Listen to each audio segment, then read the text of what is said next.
Hi, everybody, and welcome to session 6 of Compass. We are over halfway there. I'm so excited. Tonight, we have special guests from the Illinois Assistive Technology program, Miss Jessica and Anna. We're super excited to have them here and to explain what exactly assistive technology is and how you might use it to help the students that you are coaching through their special education and 504 processes. So just remember, just like every other presentation we've done, this is not illegal. We're not giving you any legal advice or representation. We're just sharing information with you. So having said that, I will absolutely mute myself and you guys can get going. Okay, so we've had a lot of people coming into the chat. We've got a lot of parents, professionals, former educators. That's kind of, I think, what we would expect to see in this group. I was unaware of the Compass program until a few weeks back and what the goal of the program is. And I was out looking, I don't know if Anna, you had a chance to go out and look at the curriculum materials that were in the Google Drive. There's some good stuff out there. In fact, there were some documents I had not seen before that I now have because they were in the drive. So that was awesome. I also have some other things that I'm going to send to Abby, some new documents that were just produced about assistive technology in the IAP process. But overall, I love the gist of what this program is. There are not enough IEP advocates and coaches out there. So this is obviously very much needed. I am Jessica Schuyler Weir. I've been with the Illinois Assistive Technology program for coming up on 16 years, not quite there, but close. That kind of tells you it's a great place. It's a good place to work. I'm an assistive technology professional. We've done a lot of assistive technology evaluations over the years, and when our Illinois State Board of Education grant got started many, many moons ago, I was the first evaluator in the K through 12 program. I've since passed that torch on, and currently it's Anna's holding it, so she's going to talk a little bit more about that. But Anna, please tell us about yourself. Hi, everybody. I'm Anna Miller. I am an occupational therapist by background. I came to work for IATP a little less than a year ago. And yeah, as Jessica said, I am now doing the ISB evaluations, State Board of Education AT evaluations. Excuse me. I've been doing pediatrics for about 10 years now, OT for longer than that. So yeah, it's been a very cool transition over to IATP. We're doing a lot of really awesome things. So I'm really privileged to be where I am. So I was thrilled when they put Anna in this position because not only does she have the assistive technology support of our agency and all of the things that she's learning there, but she has this background as an OT and has been working with kids with sensory issues and has an understanding that exceeds what I had all those years ago when we started the program. We did the best we could, but it was really the first services we had for kids beyond loaning them toys, and the program has really built. So anyway, I'm thrilled Anna is here. So I know that some of you probably are aware of Susie Woods and who she is in terms of the IEP process in education in Illinois. And we suffered a terrible loss at the end of last year when she passed. And the plan was not to fill her position at IATP as the IEP advocate because we honestly just didn't think we could. But as it turns out, as of this week, we do have a new IEP advocate on staff. Her name is Linda Pruitt, and she's also a fairly well-known name in this arena. Her and Susie spent a lot of time going to a lot of trainings together. So that is a service that once again, our agency is going to try to offer in some capacity. So you guys know there was just a huge void that immediately formed of parents and schools that needed help. And hopefully we're going to try to fill that back in. But anyway, okay, so we will get started on talking about assistive technology and what that means. So who are we, first of all? It's impossible to talk about assistive technology when you live in the state of Illinois unless you talk about the Illinois Assistive Technology Program. We are a statewide not-for-profit agency that's been responsible for implementing the Assistive Technology Act since 1989.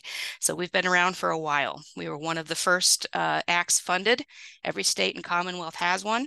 They're all formed differently. Ours is a bit different in that we are a not-for-profit, and I think we're probably the largest of them all. Our agency has grown tremendously in the last few years. IATP promotes the availability of assistive technology. devices and services for people with disabilities and other health conditions. Okay. And so who do we serve? IATP offers person-centered services to all people with disabilities in the state of Illinois, their families, service providers, state agencies, private industry, educators, and other interested individuals regardless of age or income. And what that means is anyone who wants to know about assistive technology that comes to the Illinois Assistive Technology program, we will serve them in some capacity, whether that's just providing them information about what the technology is, or if they fit into a program that we offer. We don't care. You can be a person with a disability without a family member. We will provide you information on assistive technology. There are some core activities that the Assistive Technology Act requires every program to do, and they're listed here on this page. We're going to talk some more about some of these others. We won't talk as much about because they aren't really applicable to what you guys are concerned about here tonight. But the main programs that we will discuss are going to be the Assistive Technology Demonstration Center, which is located in Springfield. We've moved to a much larger building than we used to be in. And it was a few weeks ago, somebody from Family Matters described our demonstration center as the Assistive Technology Disneyland. And it kind of is. You get there, you need hours to get through it. We have a device loan program, which is essentially like a library for devices. We'll talk more about that in a bit. The Assistive Technology Reuse Program, we've got a few slides in here to discuss that as well.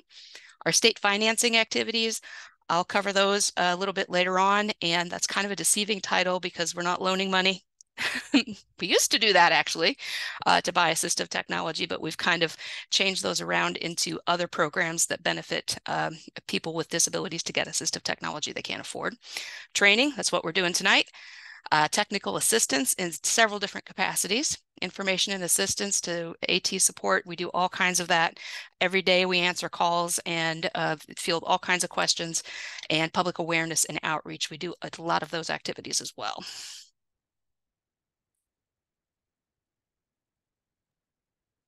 Okay, other services provided through leveraged funding. So what leveraged funding basically means to us is these are grants that are outside of our regular funding. And the big one that we'll talk about tonight is from the Illinois State Board of Education, or ISB, and the Device Loan and Assistive Technology, AT, and Alternative and Augmentative Communication, AAC Evaluation Services. That's a big mouthful.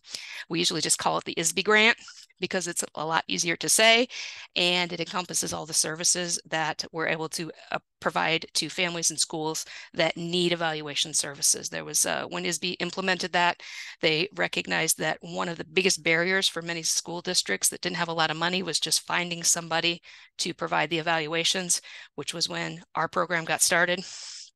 More on that to come. The assistive technology and home modification evaluations for vocational rehabilitation and home services through the Illinois Department of Human Services. We will talk more about that. The Work Incentive Planning and Assistance, or the WIPA program, which again we'll kind of cover when we get a little bit farther along. The Illinois Care Connection, or ICC, which is through the Illinois Department on Aging, which we won't talk about much more as that is aimed primarily at seniors. And the Center for Assistive Technology Act Data Assistance, or the CATATA administration stuff, that is boring data collection, and we won't talk any more about that one either. Okay, forgive me. I had the flu last week, and I have to get a drink. I'm coughing.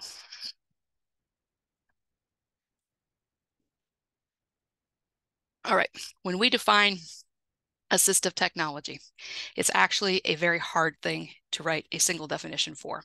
So we use two definitions that come from the Tech Act itself, and we divide it into two categories. And the first is going to be the definition of assistive technology device. And I think that this is probably the definition that most of us would equate with assistive technology. It's any item, piece of equipment, or product system, whether acquired commercially off the shelf, modified or customized, that is used to increase, maintain, or improve functional capabilities of individuals with disabilities.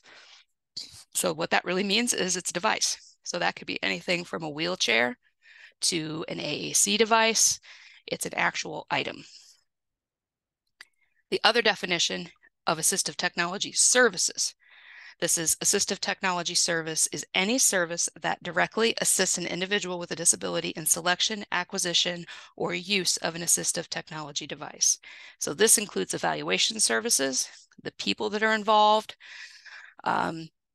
the acquisition of electronic textbooks for a student. Those kinds of things are the services. These are the soft technologies, whereas the devices that we talked about before are kind of our hard technologies.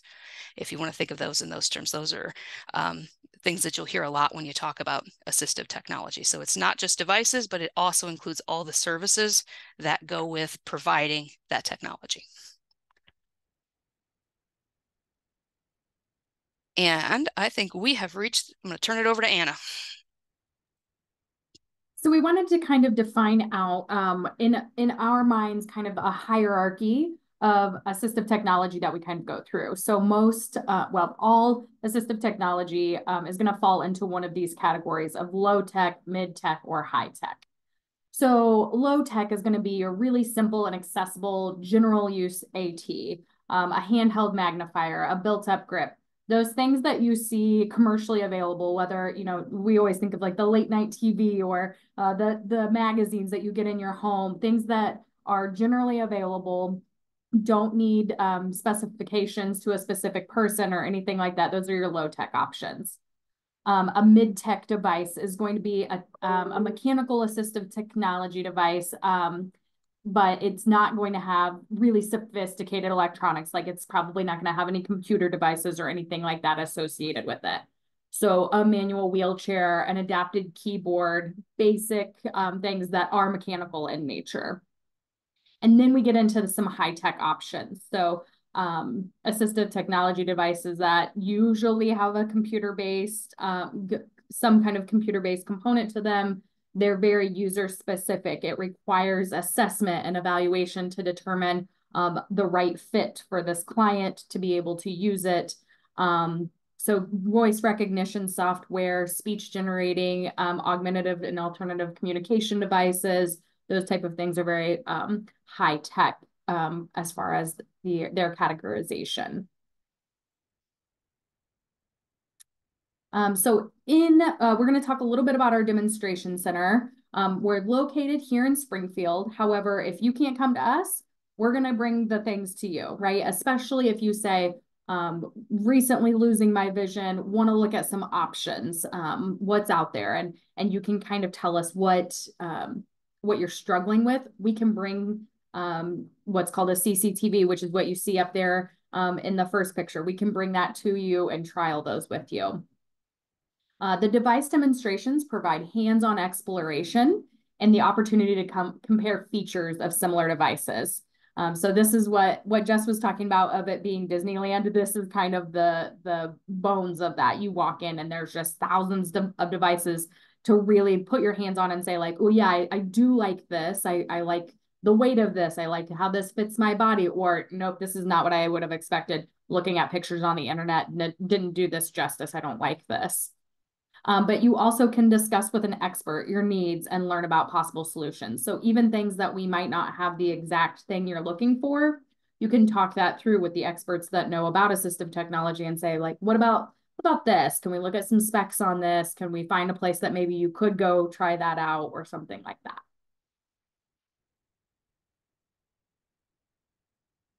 So these are kind of the categories of assistive technology that we keep in the demonstration center.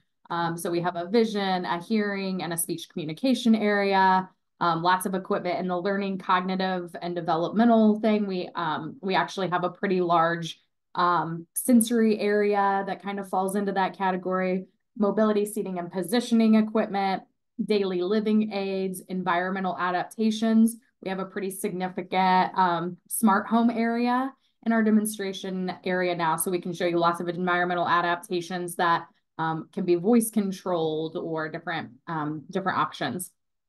We have computers and related, keyboards and adapted mice and all of that. And then we have a section for recreation, sport, and leisure, just some options for keeping people engaged in those activities. I just want to jump in on the recreation, sport, and leisure. I just learned that we're getting an extremely large TV and each of the 3 main gaming systems along with components for adaptive gaming. So I even can't less wait. work will be done by me in the By office. me as well, when I can play Mario Kart. I have one hand and I'm looking forward to the steering wheel and I'm going to throw bombs with my feet on switches. So, and anytime a kid comes in and they want to learn that stuff, I'm going to tell you, this is the best way to get them using assistive technology for school. I can't wait. Anyway, I'll shut up. I just cannot wait for our gaming systems to get there.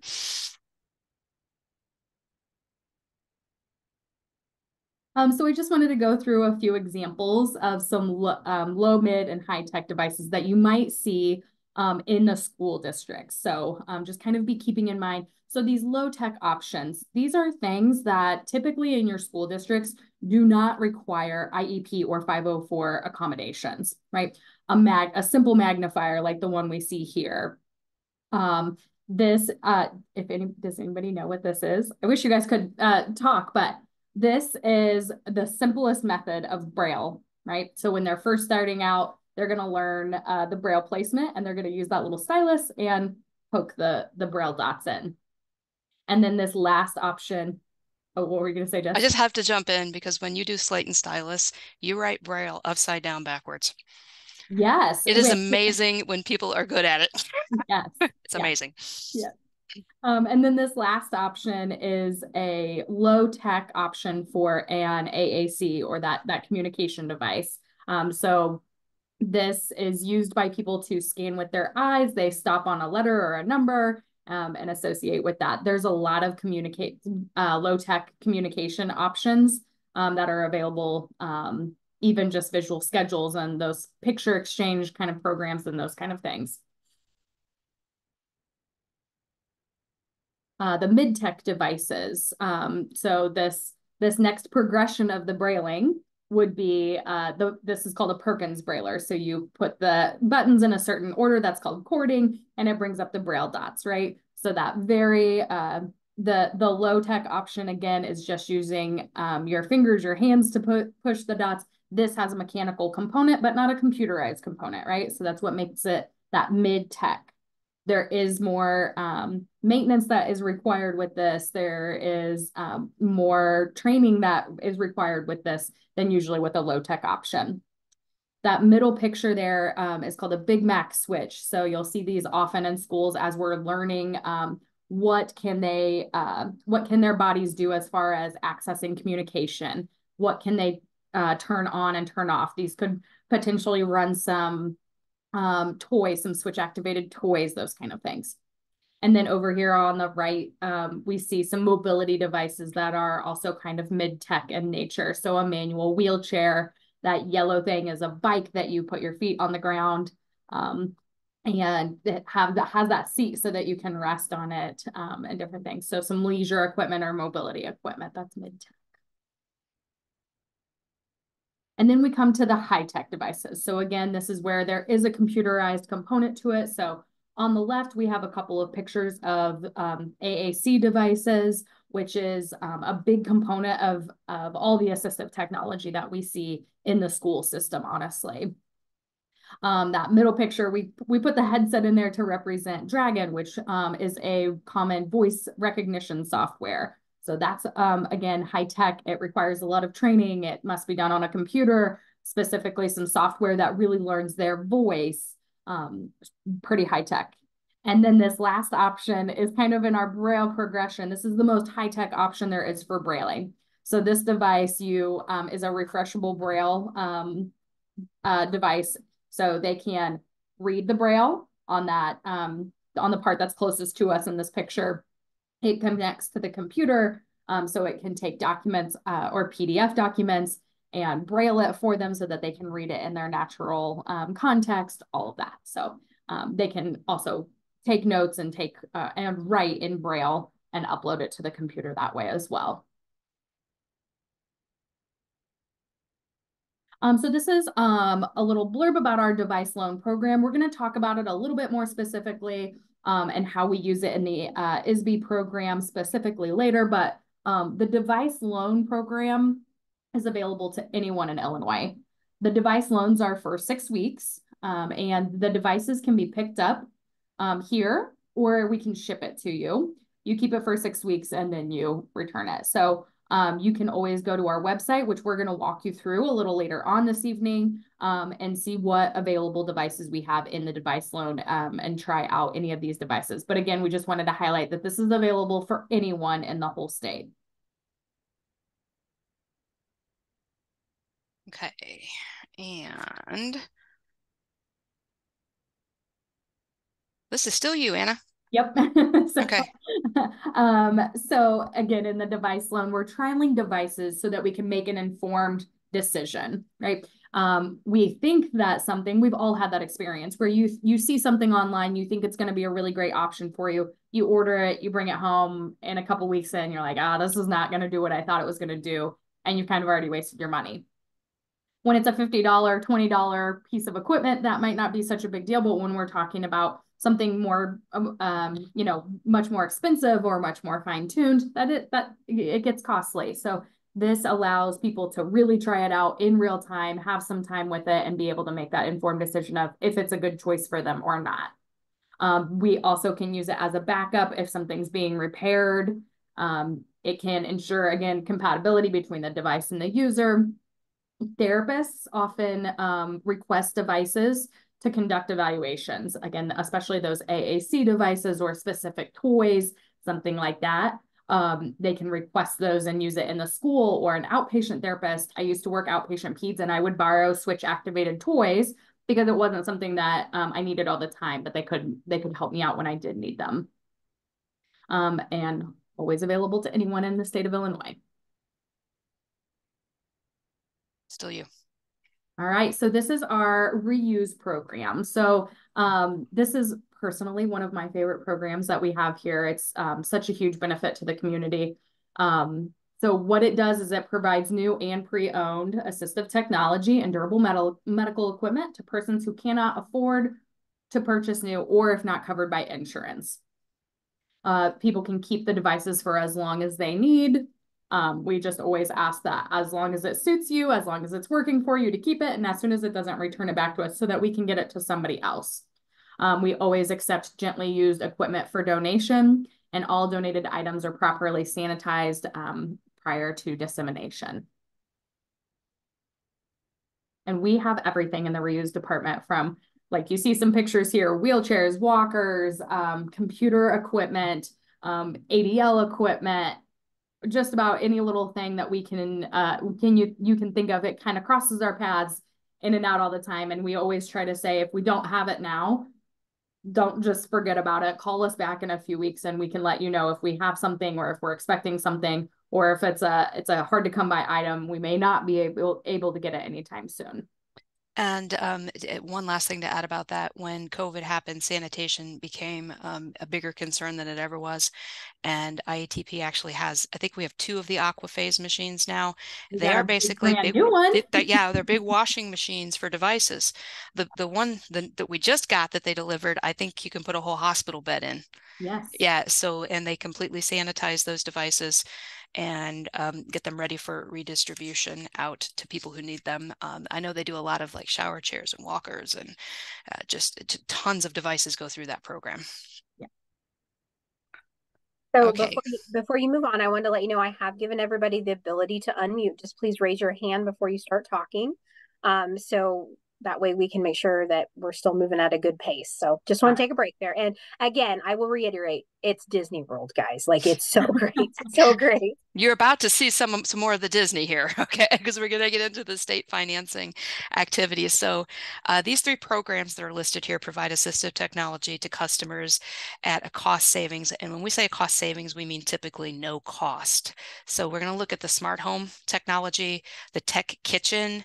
Their little mantra is the plan, prep, cook, and our makers program. I have a fondness for the makers, so when we get there, I will, talk about them enthusiastically. I can't help myself. I get excited about the makers. So we'll get started with the smart home. Everybody kind of knows what a smart home is now. We all talk to an assistant, whether it be on your phone or you talk to your thermostat like I do. But what our smart home is it's a simulated, fully functioning smart home that's located inside of our demonstration center. This program can provide evaluations to targeted groups to determine appropriate smart home technology. And I think that the primary targeted group that they're working with right now are customers of the Division of Rehabilitation Services. And we'll talk later about becoming a customer of DRS and what some of the perks might be for you, whether you think you are actually headed in that direction or your kid is headed in that direction, whatever the case is. But there are reasons to get started with a case, and programs like this, you know, this is really incredibly helpful stuff. And some of it's kind of expensive. So understanding not only what the products are, but how to set those products up in your home, that can be the challenging part of, you know, understanding, you know, what resources I have available in the house and what products I need to buy to make things function the way I want them to. These are some pictures from our smart home, and starting on the far right is the smart home front door. So it's literally a front door.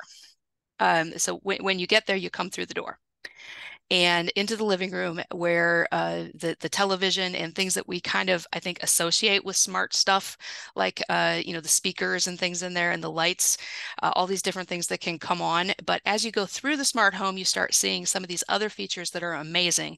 The kitchen is my favorite place in the smart home. And in the center here, we have a picture of our refrigerator.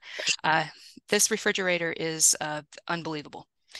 It is you could see who is at the front door on the screen. You can see what's inside the refrigerator. We have a plastic pear that's inside the refrigerator, and the refrigerator is really concerned because it knows it's been in there for so long. It's been telling us for quite some time that it's rotten. We need to remove the pear.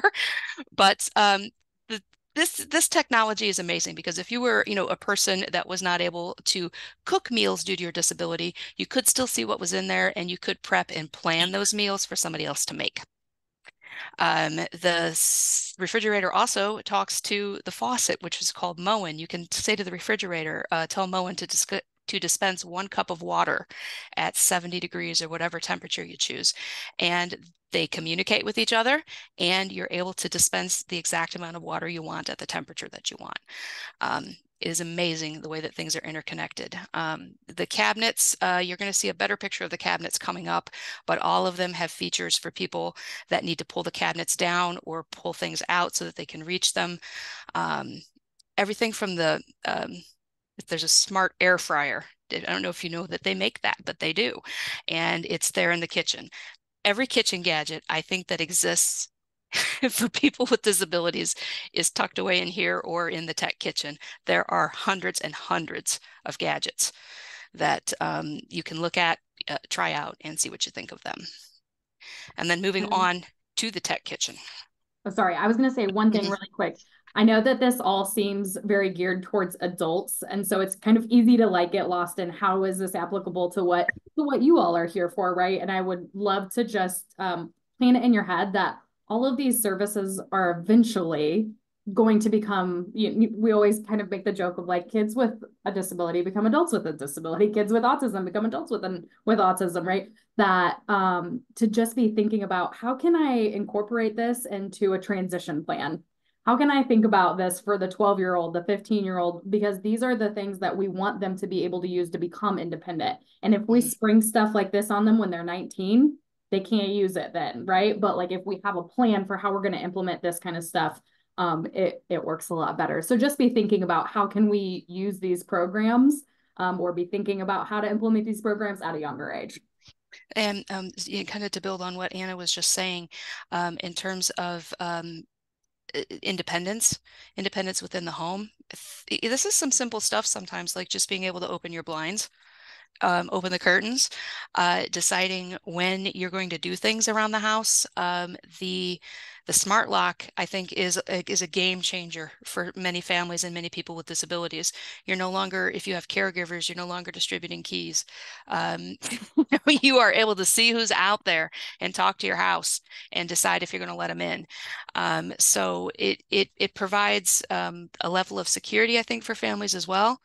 as their kids are transitioning, and it helps those kids take independence in charge of some of the stuff around the house that they just, well, I can't do that.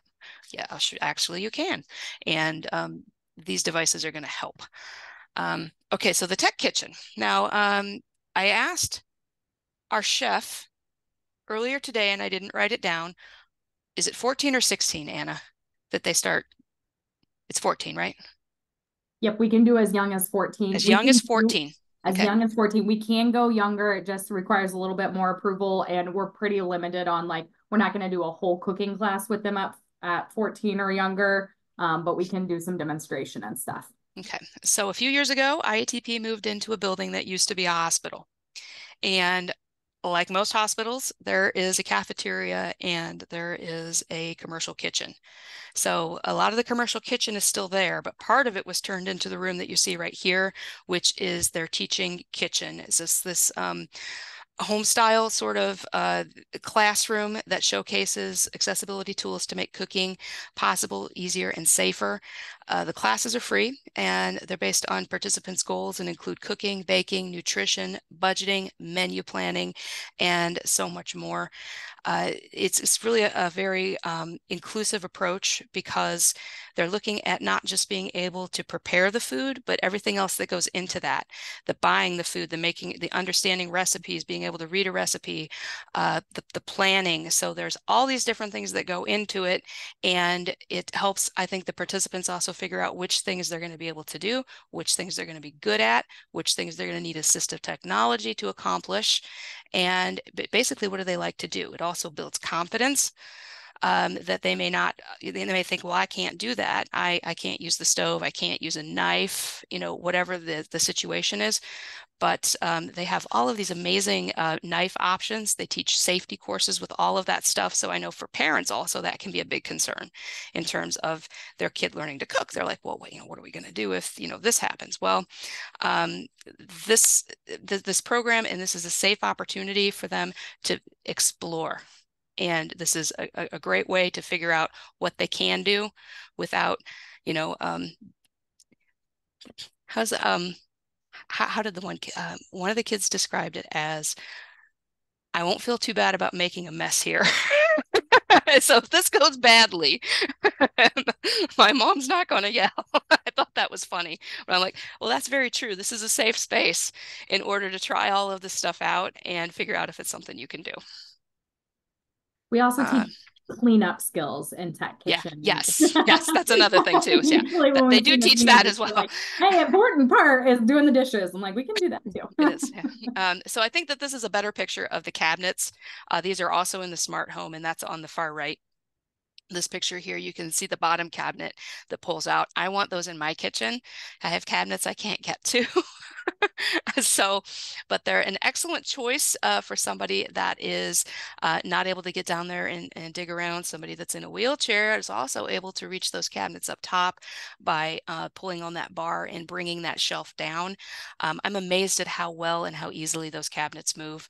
It takes very little pressure to bring them down or push them back up, and they're a pretty accessible option. And you can see that there are some cutouts there in between the cabinets, so there's some prep areas for people who are seated if they need that option.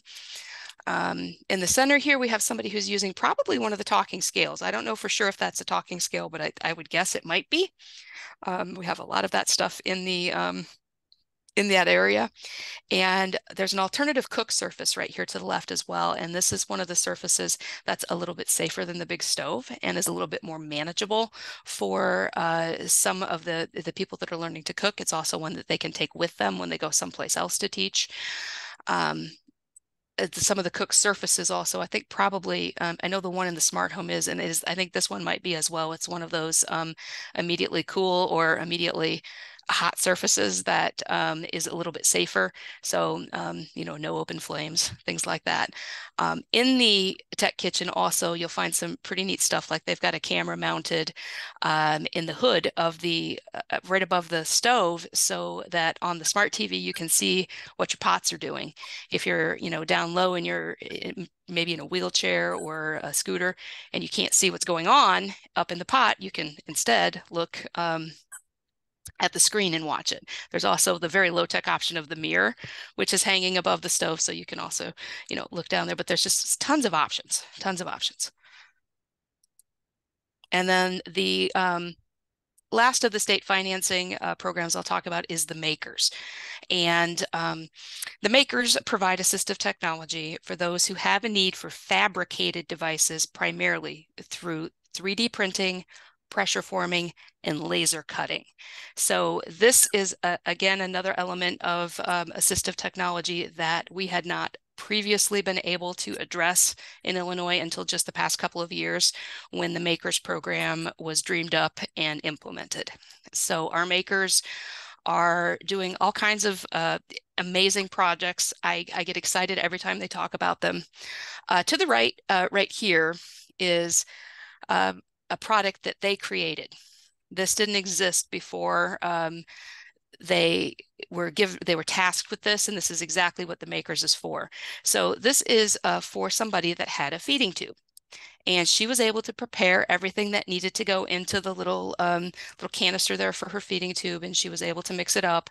What she wasn't able to do was maintain the attention, the focus, and possibly even the tone required to sit there and hold it upright in order for the food to pass through the tube. For the time that it needed to be, and she would lose attention and kind of put her arm down and spill her tube.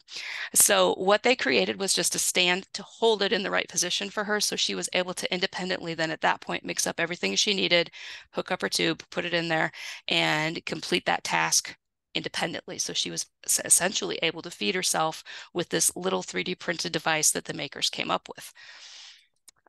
Here are some photos of the 3D printers in action. On the left here, we have some of the devices or the 3D printed things that they've made. We have some check writing guides for people with visual impairments that might not be able to locate each area that they need to write in. And there's like a signature guide right there as well. There's one of those things is a seatbelt helper. Another one is a little hook to carry bags. I love the makers. They're working with me on a prosthetic guitar pick. I have my entire life wanted to be able to play the guitar, and it was just not something I was ever going to be able to do. Well, right now, the only thing that's stopping me is talent, because I have everything I need in order to have the prosthetic option that's going to work for me in order to play the guitar.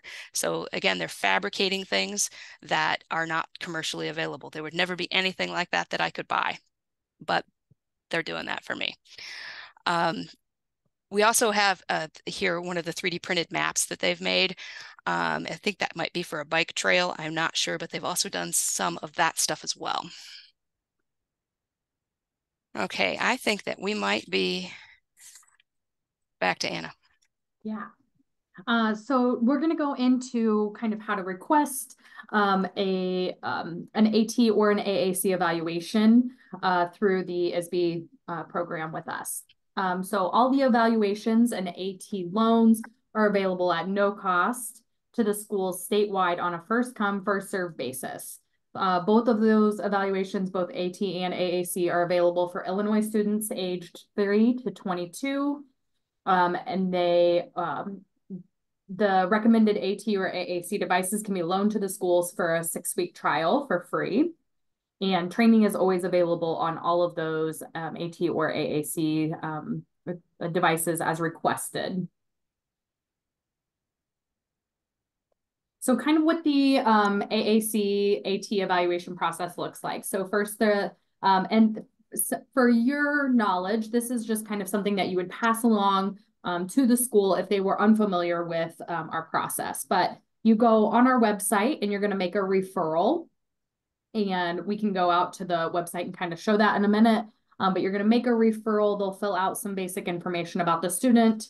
And then as soon as that happens, they're going to return a referral packet. And so within that packet, it's a pretty lengthy packet with OT, PT, speech, special education teacher, general education teacher, parent, whoever is involved in kind of that student's care on that team is going to fill out information that would be helpful for us to know so that we can bring the right equipment and try some devices out with them.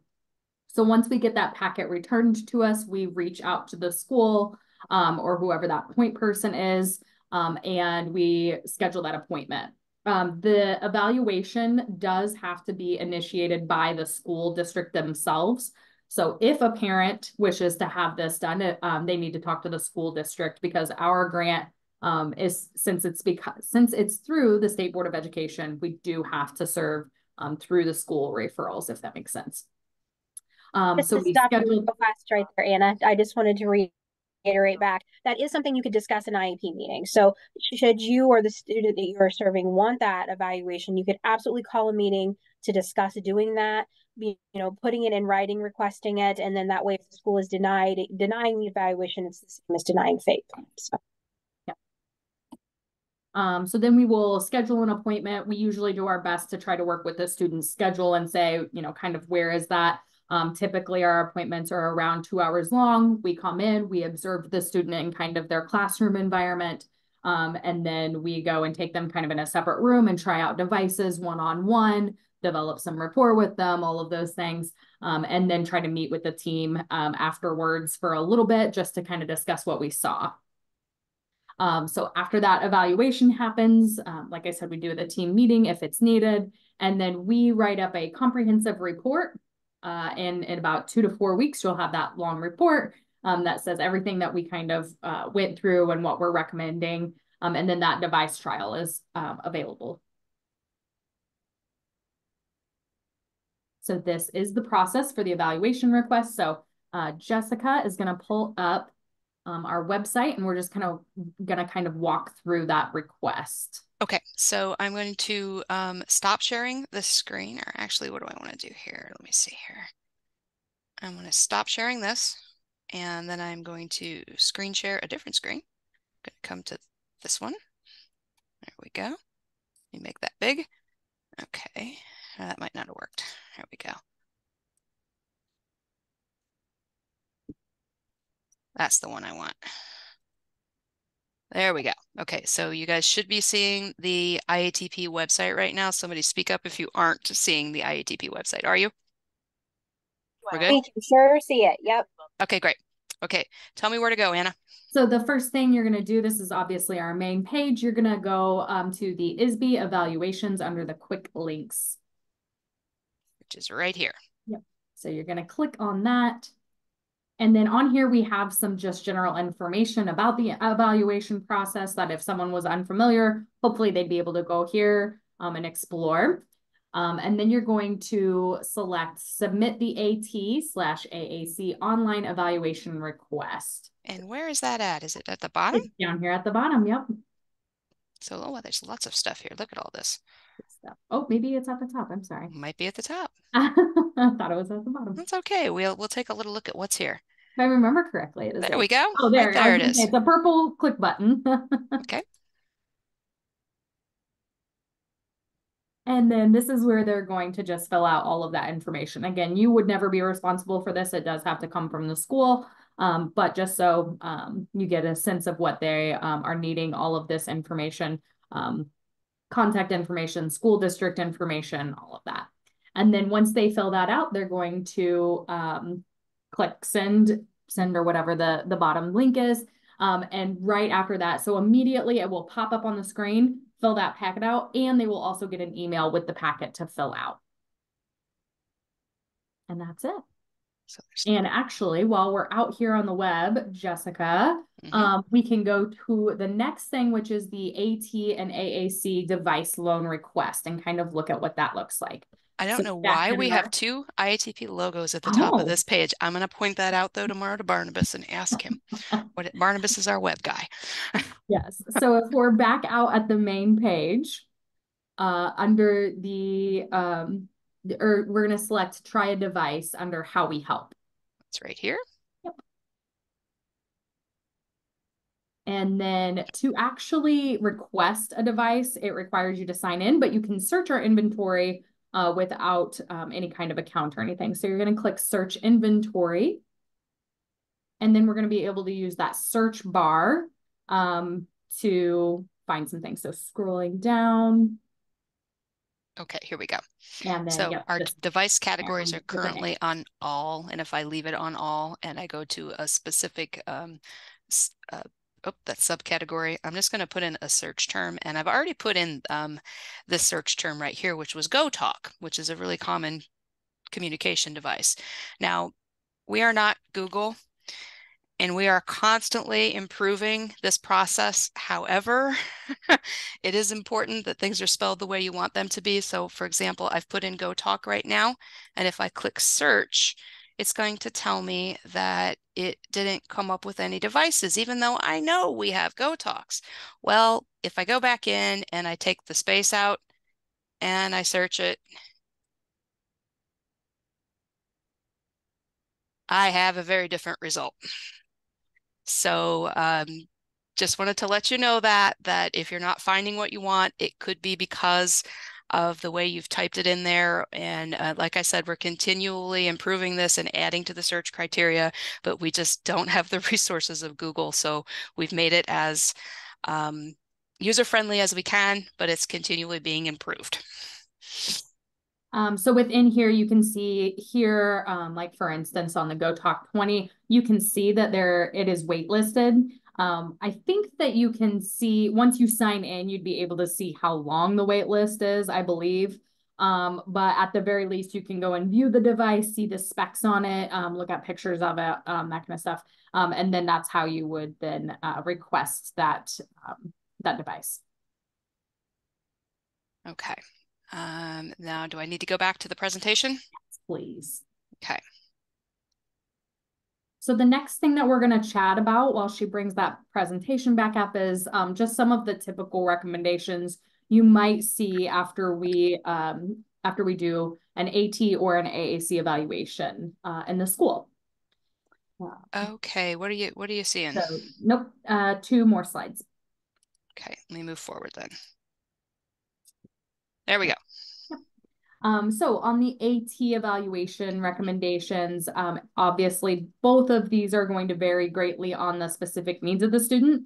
And that's the benefit of having us, is that we are able to assess the student and really find their needs, and then be able to match the features of different devices to what best fits their needs.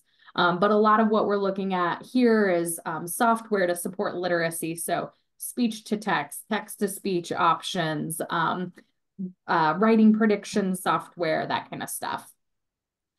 Positioning equipment, including switch access. So making sure that their body is set up well so that they can access switch and use computers, use whatever devices that they can to access their education. Activities of daily living equipment. So if you're struggling with, feeding in the cafeteria and the OT is working on that, but needs some devices to try or is kind of getting stuck, we can come in and see if there's any assistive technology that might be able to help with some daily living, especially as it pertains, again, to that educational environment. And then blind and low vision assistive technology. So the CCTVs that we were talking about earlier, or the Braille specs and those kind of things. On the AAC side, some common recommendations, again, going to vary greatly based on the student and their needs, but it can be anything from low-tech communication boards with pictures that are just Velcro pictures, single message switches that you push the button. Everybody remembers was it Staples commercial, the easy buzz button? Mm-hmm. That's basically what those single message switches are. You push the button and it says a recorded message. So it might be go or stop or something like that, and they can hit that. Mainstream tablets with AAC apps. So a lot of apps are developed for iPads, Android tablets, those kind of things. So they can provide some guidance on that. Dedicated speech generating devices. So this is what we usually think of when we're talking about an AAC device or a talker, is that that kind of tablet device that is dedicated purely for generating speech output. And there's a pretty big difference between the two of them. And that could be a whole conversation in and of itself, but there's some pros and cons to each of those. And then again, that switch access needs for communication. And we have, I don't know how many speech and language pathologists we have on staff now, but it's a lot. 7 or 8. Yeah, so it's quite a few. And when we have an AAC evaluation request, they take care of that. So we have people who are very knowledgeable. They are speech and language pathologists. They know the devices. And then sometimes the assistive technology specialist, which is Anna, comes in as well and starts working on switch access, among other things. So there is a lot of support for the AAC evaluations. They are one of the hardest things for districts to make happen on their own, because they require a level of expertise that a lot of school districts just cannot employ or maintain. So it is an extremely valuable service to the state of Illinois. This is you. So the IEP and 504 plan advocacy, we talked a little bit about that earlier. This is what Susie was previously doing and that Linda is gracing us with currently. But this is available through IATP, that educational liaison will work with school districts and talk about policy surrounding the AT use and using that in the school environment and really trying to help advocate for its use. I also like to say that this is not just for the parents to use. If the school district is kind of at a loss of how do we implement this? How do we make this work in the IEP? She's available for that too. So on both sides, she's the educational liaison. And on the policy side of things, this is something that some of the smaller districts really do struggle with, is understanding exactly what it means, and that we are a resource for that. So encourage districts to reach out to us. And then we wanted to discuss, because the AAC portion is such a large chunk of what we do, like we said, 7 or 8 speech therapists to 1 person doing AT evals, because that's what the demand is for. And we see more and more and more need for it every year. Their evaluations grow every single year. So we just wanted to kind of highlight, because this is probably something you will run into if you're doing advocacy work for IEPs. How do we get this funded, right? These pieces of equipment are not cheap. So from the tablet side with an app on it, it might only be a few $100s. You know, the cost of an iPad plus maybe 1 app, the apps are usually anywhere from $100 to $200. And there are some free, very basic communication apps out there, but they're very limited in what they can do. They don't provide support. So those dedicated devices, they have a lot of benefits to them. It makes the words a lot clearer. It has an amplifier on the back so that we make sure that their voice is heard. There's constant technical support available from reps, all of those things, but it is costly. So something that the parents and the team as a whole is going to have to discuss and decide what's best for that student is, are we going to go through private funding or are we going to get the school to fund it?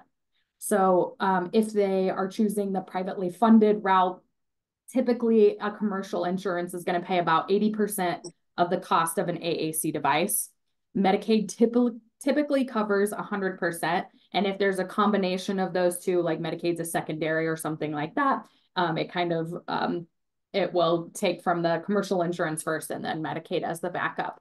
To be able to do that is, again, another piece of why we are important. You do have to document typically that you have trialed at least 3 devices. And that is standard for us. We always try at least 3 different methods of communication, if not more, with that student. So we can document exactly, we tried this, it did not work for X, Y, and Z reasons. We tried this, it's a good fit because they need X, Y, and Z features.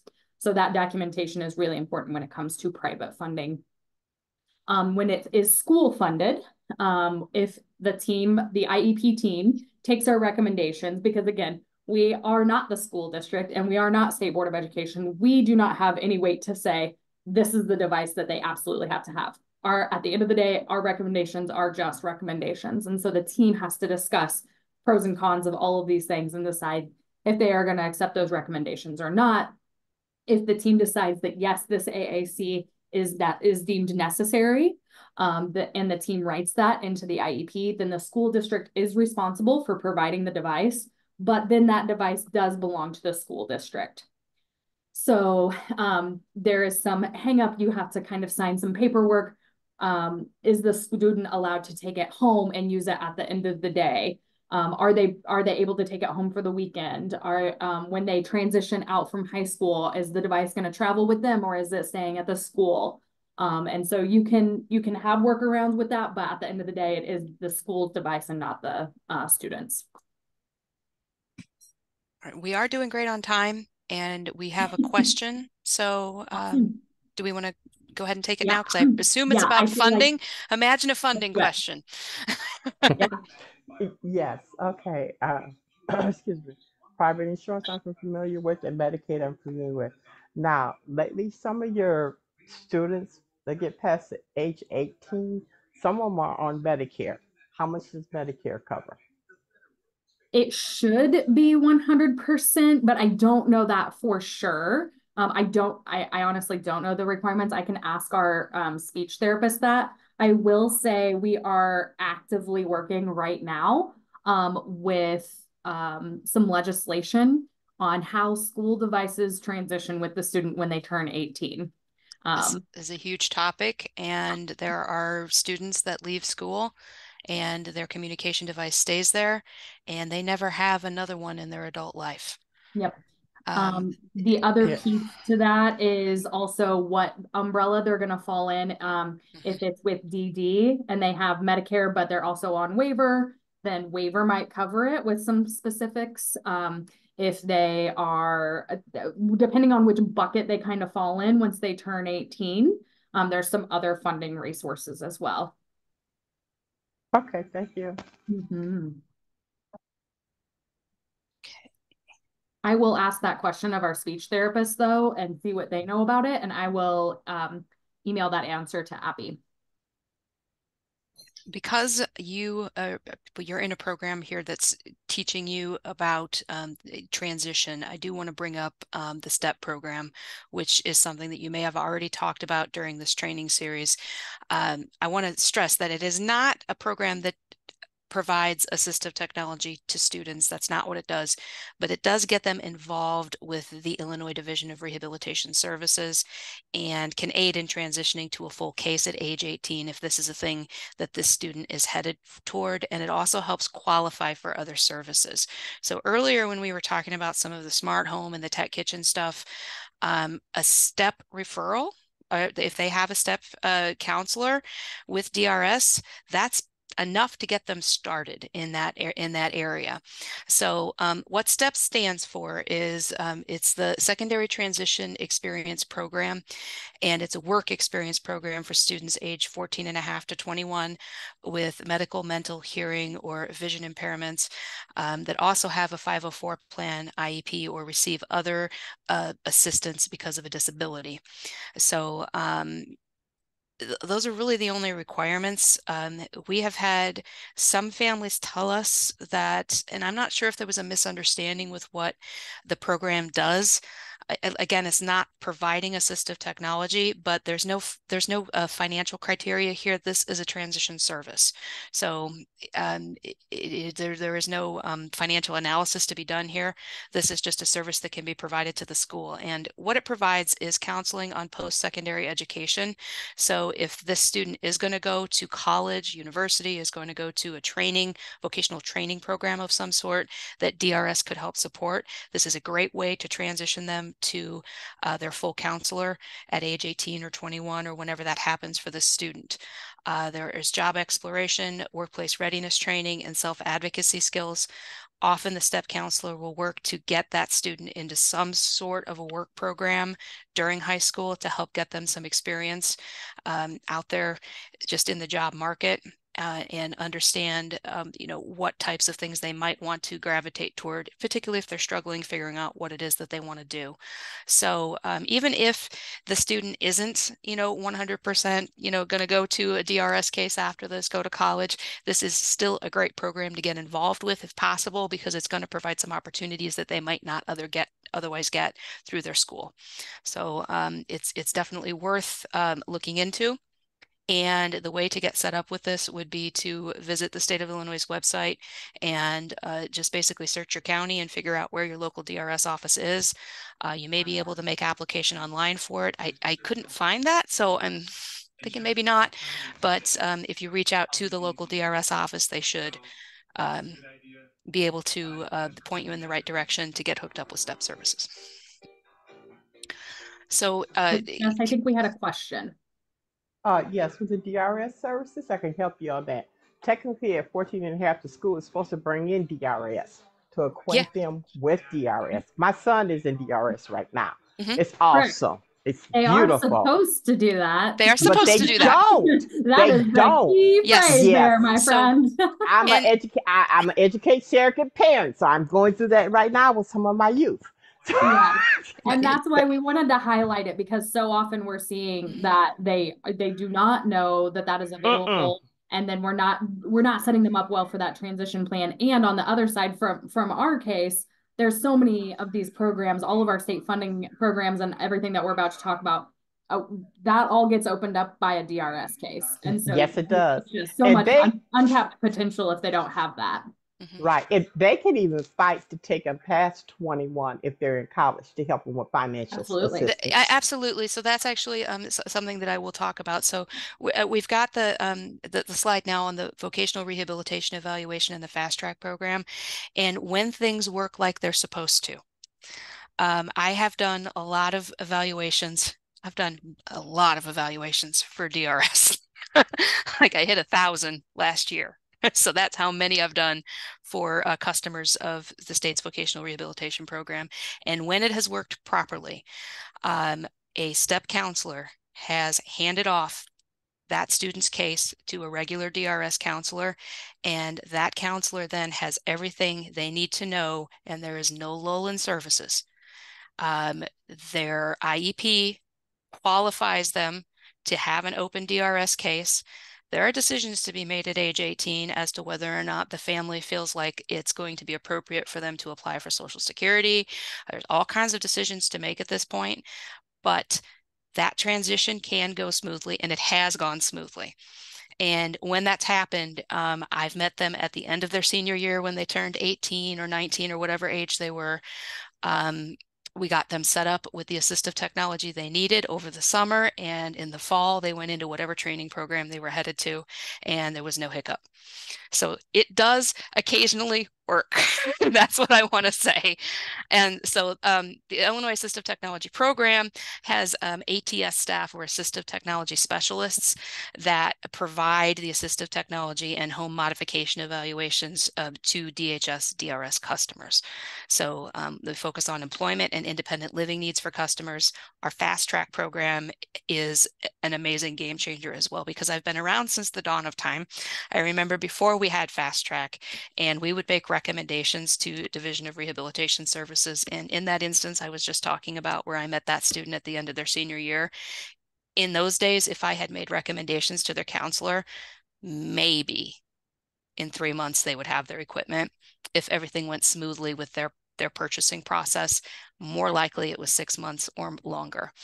And that just has to do with how slow it is for the state to buy things. It doesn't have any reflection on their counselor necessarily. It just took forever. So instead, the fast track is this bulk purchasing program that IATP has implemented, and it provides a cost savings to the state of Illinois and ensures timely delivery of equipment to customers. We purchase a lot of stuff in advance that we know is commonly needed.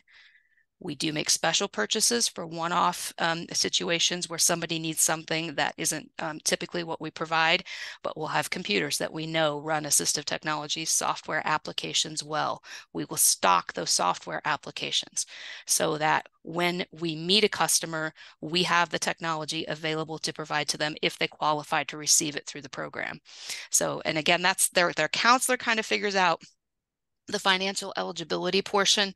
If they do receive Social Security, we know right away that they're going to qualify, and their counselor is supporting them through this process. Then it's pretty smooth. We offer individualized training on assistive technology devices, and we do follow-up services. So throughout the time that they have their equipment, if they need more training, some assistive technology software applications are really they have a big cognitive load. They're hard to learn to use, and people need training. So we help hook them up with those services. Sometimes that's third-party agencies. Sometimes it's our staff working with people to learn to use their assistive technology. Now, one of the No. I'm sorry. Oh, okay. One of the last programs here that we'll talk about is the Work Incentives Planning and Assistance, or WIPA is what we call it for short. And I know WIPA often turns up at the transition conference to talk about what services they can offer for individuals who are receiving SSI and SSDI. So what the program does is it explains Social Security work incentives and other state and federal benefits, and it's open to anyone at age 14 up through retirement age who are receiving Social Security disability benefits who want to work. And transition, it happens at starting at age 14 and a half, as we've said, but it can also happen later in life as well. So a transition situation isn't always going to be at that age 18, 20, 21. So for some students who do apply for Social Security at age 18 and they receive that, there is this belief on the part of lots of people that if they go to work, they're just going to automatically lose those benefits. And what this program does is it works to dispel a lot of those myths by providing a benefits analysis that shows them exactly what will happen when they start to earn money, and helps hook them up with programs that will help them transition away from Social Security, or not transition away from Social Security if that isn't a thing that they want to do. So for a lot of people with disabilities, there's a big disincentive there because they're afraid if they go to work, they're going to lose that medical card. And what if they have a flare up of their condition, or something changes, or their disability worsens, and they're no longer on Social Security? And it was really hard to get that to start with. So what this program does is it helps dispel a lot of those myths around what it means to go to work when you have a disability. Also, some of the people who work in this program are also currently working with the state regarding getting rid of sub-minimum wage and figuring out ways for people to have real competitive experiences in the workplace, doing meaningful work at a meaningful wage. So there's a lot of good work going on there. And that's a little farther along on the transition line, but it is all part of the process, and is just a good program to know about for anybody with a disability that's receiving Social Security that thinks they want to work, but are basically scared to do it because they're afraid that their benefits are going to crumble. Okay. Questions. We sure said a lot. Do you guys have any questions for us about assistive technology or assistive technology services that are available in Illinois? I am actually so proud of us. Jessica and I are both very long-winded, so we didn't know if we would be out of here by 9 p.m. I know.